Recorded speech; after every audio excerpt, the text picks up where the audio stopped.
Your body language is giving not into me. Good. Yeah, okay. What do you want me to be? Yes. Absolutely not. Your body language is giving not into me. You're completely quiet. Well, I'm leaning into you. yeah, but... Okay, fair. You know Why, if what? you don't want... No, it's I fine. know, it's fine. It's fine. I'm obviously into you. I can be conceptually into you and not physically into you. Okay. Although I am. Talking of that, welcome to Pride Month. Yes.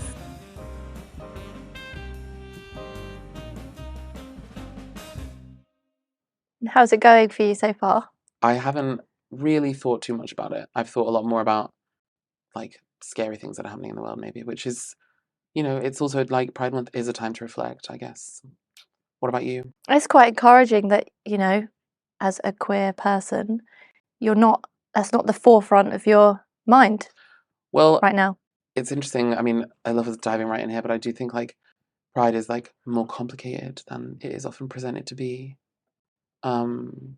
Pride should be a time to reflect and a time to, like, ask where we are, ask what's different on last year, and if you think about what's different from last year in terms of, like, attacks on LGBT people's rights, like, all over the world, and, like, in, like, you know, apparently, like, safe places, there's, like, you know, mass internal migration in the USA because, like, people aren't safe to live in states who have trans kids, or etc., etc. Anyway, I played Mighty Hoopla on Sunday and it was so fun. It actually was really fun, and that was unique. It felt LGBT. It was one of the funnest gigs I've ever done. Oh, It was amazing. so fun. Yeah. And it's so rare. You realise it is actually quite rare. You know, every space has its problems, but it is actually quite rare to, like, be a queer musician and, I don't know, play a festival where, like, there's a queer audience, which, you know, I don't always need or necessarily want, but it was really fucking wonderful. I know. Really. What about you? How's your Pride Month going? Well, I got to start mine supporting Jake Shears, so that was incredible. And I was just like, got to share a stage with Jake Shears himself, and then Jake Dupree, and obviously Amber Martin, and who else? Crystal. Do you know Crystal? Yeah, I love Crystal. Oh my God. Just so many amazing Legends. people. Do you want to ask the first question or should I? Yes, I'll ask you. How has your experience as an LGBTQIA plus musician influenced your music and artistic expression?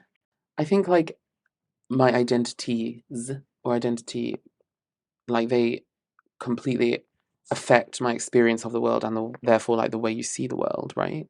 And so, like, you know, the record I just released is all about, like, you know, I've very much changed the way I present, sort of purposefully and sort of not. But, like, it's all about the years where I was, like, really presenting as, like, really, really femme and really experiencing a lot of violence on the street. And that's all the way from the moment I, like, I don't know, like, grew a chest hair when I was 12. That's quite young, isn't it? But, like, the moment I hit puberty, like, started to hit puberty, all the way through, I mean, even to now, but all the way through to sort of when I was about 26 and 7, just all the collected experiences of, like, violence and also euphoria. And so, like, the album I tried to make and the music I tried to make is trying to, like, capture that feeling of total dissonance and not belonging. You know, and, like, I think one of the album and the music is about trying to capture the feeling of walking down the street in a dress and looking a bit like I do, but in a dress, and, you know, being told, like, unutterable things about who you are and how you're presenting, and then in the same breath going to the club and being told you look incredible. That, you know, and, like, a lot of it was about trying to find truth in that, both sonically. So there's a lot of, like, you know, acoustic and electronic instrumentation that we're trying to, like, meld together, and a lot of, like, dissonant Foley sound. I got, like, really badly beaten up on my doorstep in East London, and all the, like, Foley work on the record is from within 100 meters of where I got attacked. So, like, we went with a microphone and recorded the sounds of the streets, and it was so it has deeply affected the way the music I'm making. And also at the same time, I don't want it to be just about that. I want it to be about, like, the experience of survival and the emotions of euphoria and the emotions of revenge and rage and, like, you know, it would be also thrilling to like not ever have to ever talk about being queer ever again, because why should I have to? So it both informs and It transcends as yeah, well. yeah, that's the one. The one is Yeah. yeah, because the one is to allow people to listen to it and to transcend the place they're in. So yeah, that it transcends. I hope that makes sense. Yeah. Are there any specific LGBT musicians or songs that inspired you while growing up? Yes. You're Lots. not gonna say. Yeah. Not one. It was weird because I was like, when I was thinking about that, I was just immediately came to think, oh, Freddie Mercury, George Michael, Mm. and then I was thinking, well, they're kind of all guys, and then I was just trying to think, oh, who is there any female? And I was just thinking, like, who are the women that I love? And then I went through and then I thought, oh my god, there's probably like barely any that actually came out around that time. But then there's one that came out, Dusty Springfield. Yeah, so good. But when she came out, 1970, her career just plummeted. Oh yeah. It destroyed her. And I imagine that now. So we have come quite far since then. Yeah. Although I do think what's interesting is like, I'm not going to say who, but I was given some advice by, not advice. I mean, there's no way to not be out. Someone I know who's in the industry was like, it puts a cap on where you can go, and I like Yeah. I question whether that's true or not. But like, if you think about it, which is ridiculous and it shouldn't, and that's why we're here. But yeah, we have come a long way, Yeah. but there's still a long way to go. And there's still a lot of prejudice. I don't know why, but more so to be a lesbian. Oh yeah, yeah, yeah. Well, misogyny. Why is that? It's like misogyny in the music industry, like compounded with queerness. Well, I was just trying to think. Like, I remember when I was like 18, and I would be told constantly, "Don't look like that. You look like a lesbian. You'll never get a record deal if you look like that. Don't be androgynous. Don't." And I'm just like, God, when you think about all the things that you were just told, and you just took it on then because you were just like, Oh yeah, young.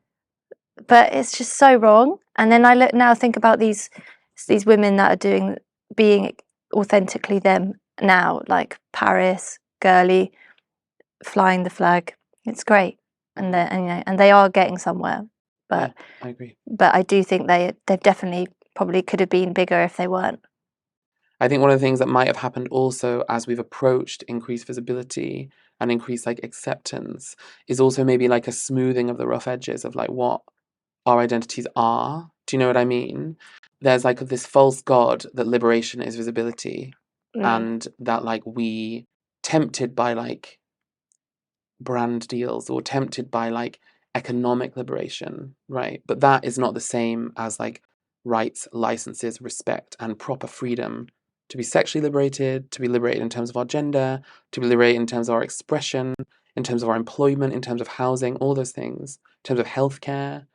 It's actually often opposite. And I do think often some queer musicians, and I'm sure I will, and I have, and I'm sure I will again, often take the carrot of here is an easy way. You just have to say, like, like, I'm fun and fabulous and I'm not complicated and I don't experience violence at the hands of, like, this institution, not PRS lol. It's more like, I see, and I've done it. I've seen people take jobs and proclaim queer liberation, and it's the opposite. And so I think like what's interesting about talking about like say George Michael as one of many is like the work is like gay, explicitly gay. And I think there are artists, of course, doing that, gay and queer and trans. I think there's other artists who approach the mainstream who maybe shave off those things in order to take the carrot. Do I make sense? Yep. And that's a shame, but also it's understandable. Like we're all trying to navigate a system that isn't designed for us. It's set up and built by like Well, Sam douches. Sam Smith is totally being gay right now, Yeah, it's amazing. and Gay and trans, it's fabulous. it's causing a lot of crazy reactions, but it's needed. But that reminds you how conservative normative society actually is. Yeah. When it's like it's absurd if you think about it. What's the How next do you one? navigate the balance between creating music that authentically represents your queerness and appealing to a broad audience? don't necessarily go into making music with that intention. Yeah. It's because it's who you are. And also I just feel like music is just really, it's really gay in It is, general. but that's the thing. And it's the smaller communities create culture and create art, and that art then becomes mainstream. Yeah. You don't make mainstream music. You make music at the beginning, which then gets taken on by smaller cultures, bigger culture, and then it gets mainstream. Also, I think like it's about intentionality, and you can always tell when music's made cynically. I can always tell when I can't, but The like guru. when you're like listening to a song, you're like, what? You just listen to everything that's streaming. Wow, you know Yeah. what? I've only released one album. I'm going to be cancelled from the music industry, but whatever, fine. I haven't released mine yet, so can we? Yeah. But more just like you can tell music that's made cynically, and you can tell music that's made with like a truth in mind, and with like an And it's come from a empathy. place. Yeah, and with an empathy in mind. Can you share any personal experiences where your music has resonated with the LGBTQI+ listeners and what impact it had on them? I have one that really moved me. I got a message from someone on Instagram that was like, I went on tour with Self Esteem, and it was amazing, and we got to do loads of amazing, amazing towns that I like as a a new artist would never be able to go to and sell any tickets in. And we went to Newcastle. Actually, it was a really amazing show. We went to Newcastle and we played this gig, and my set is all about sort of essentially trans liberation, and it has a big reading in it from Sean Fay. And it's the final page of the transgender issue, which if you haven't read, you should read it. And anyway, I was on and I was saying just before that song I was talking about, this next set of songs are about this. And then someone from the audience screamed as loud as he possibly could, like, why does fucking everything have to be about gender and all the, I forget exactly what it was, but it was Really? like a proper heckle. Wow. Anyway, and this group of legendary Newcastle girlies who like were the girlies who raised me turned on him, and it was kind of amazing. And I was like, no violence, but also slay. Anyway, Yeah. and they were all just like in the most beautiful Geordie accents, just having a go. So that was really like that was nice. Amazing. But then I got a message from one of them being like, my child is trans, and I've not really known how a way in to talk to them, and we just both played your record in my kitchen and we just danced around. Oh, And then she was like, and I just maybe realized that like being trans is just okay. And so that was, and I'm not saying again that's like revolutionary or anything, or like, but it was just really moving, that vignette of those two people in a kitchen in Newcastle dancing around to music made by a trans person about trans stuff, trans lives, real trans lives. That is what that's why gay music is important. yeah. And like that affected me anyway. Oh. What about you? You just have loads of gay fans who are obsessed. I've Yeah. been to shows. Me. Obviously, the shows, like people coming to the shows, that was just an eye opener. But I get messages all the time from specific songs that I didn't even, as again, when you write a song, you don't realize what songs will connect to who. And I had this specific song called The Other, which was on my first EP, and it wasn't even like a single or anything. But the amount of messages that I've had from people going, you don't understand how much this song speaks to me. This song really got me through this moment in my life. Because it's about not fitting in to certain like society or a certain situation, being the other. And I just was not even thinking that would have that effect on people. So that was really beautiful. How has the concept of allyship played a role in your career? I feel like I'm a big ally for the community because I'm raised by the gays. I've got my brother, and so yeah, I feel it's important to have the allies, but that's for you really to. I don't know. I think it's been interesting. I think I used to be much more like militant about this, but like I think for me, allyship in my life just looks like being treated like someone with like interesting artistic ideas in a music sense. In real life sense, it's like someone's shouting at me on the tube, like fucking say something. Yeah. But like in like a creative space or like making music, it just is being treated like an equal and not like someone equal, such a boring word, but like not someone who's like only called upon to like, you know, write a gay song or say a gay thing or say a trans thing or whatever. It's or to like represent. It's like to be thought of as someone who has good ideas. Yeah. And, like the people I work with I'm signed to an amazing indie label called Globetown, and I should always give them their flowers. And like the way that collaboration has been never ever cynical, never about pride playlists, never about, you know, that kind of thing. It has always been like, what do you want to say? How do you want to say it? And it's only ever been like uplifted and facilitated, and that is proper allyship. It's beyond allyship. That's like real life human Yeah. And stuff. that's actually kind of what I wanted to talk about as well. In a world that's ever increasing in subcategories, and labels, and just like being like, okay, you're this person, so you have to do this, this, and this. Like you're saying, like, okay, so I might be a trans musician, so I have to play Pride and get on Pride playlists, and then only write about gay things. It's just so important for allyship and integration to actually just go and educate that we're just people, and to try and remove the labels in a way, to be treated as equal. Which also, if you think about like the fact that we're like here in 2023 talking about like just the want to be treated as a person is just, it's actually sort of, it boggles the mind, really.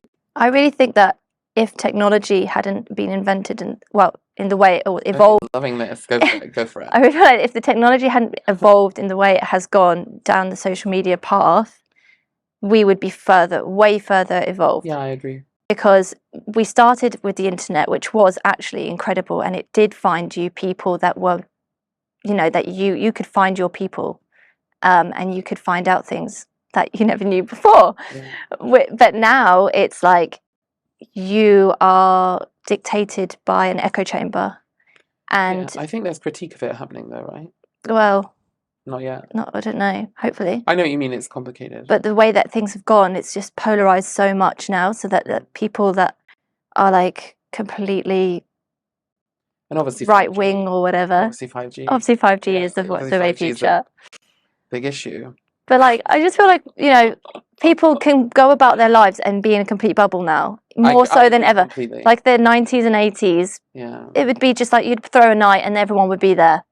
Yeah, maybe, but I do think the thing that I've realized when I've like spoken with like especially queer elders, they're like, it's easy to romanticize a time gone by as more maybe local and more DIY, but like every era has its issues. This is a big issue facing. Oh my God! Like, but at the same time, what you said about we've come further than say like us, you racking your brains trying to think of like an iconic lesbian musician from the 90s who raised us, with which there are many, and which there will also be many who are forgotten. Like, I guess we have come further because of social media. Also ironic that this is going to be on Instagram.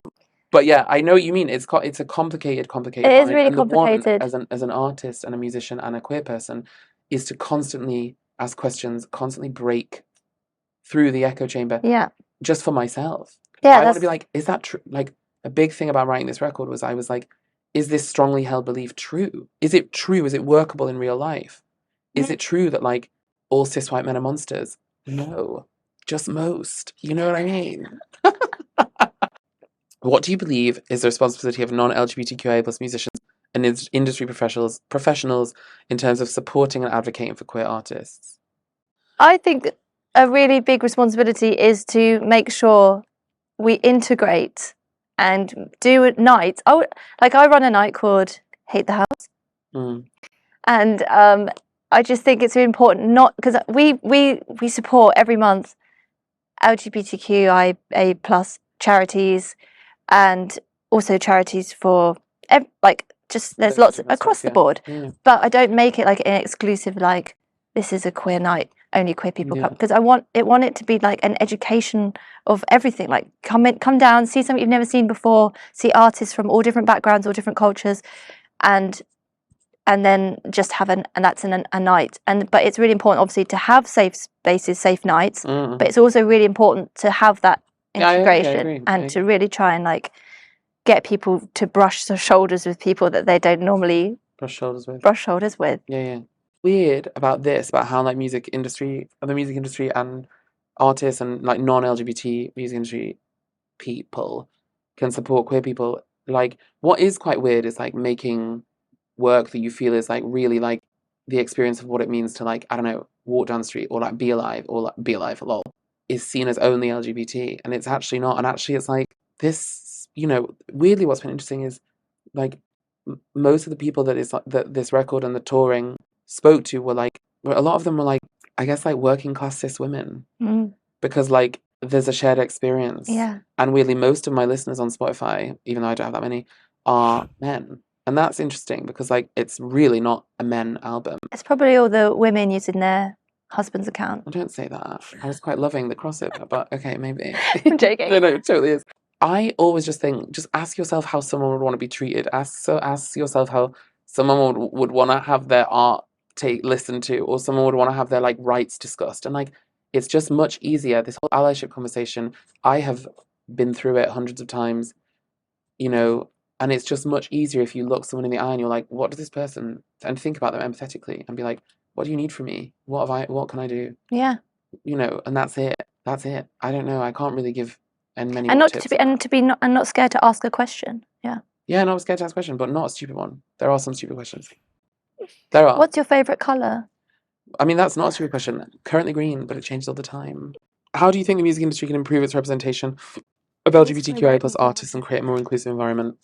To me, I think it's about questioning the pigeonholing and questioning, like, just because I'm those things doesn't mean like, I also like, grew up working class. Like, I want to be able to like talk about that, or I want to be able to like write a song where I don't have to talk about anything. I don't have to deliver you a message for you to try and understand the world better.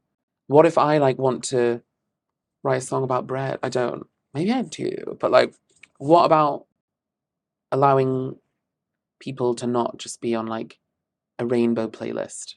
Yeah. And more being like, what is the like.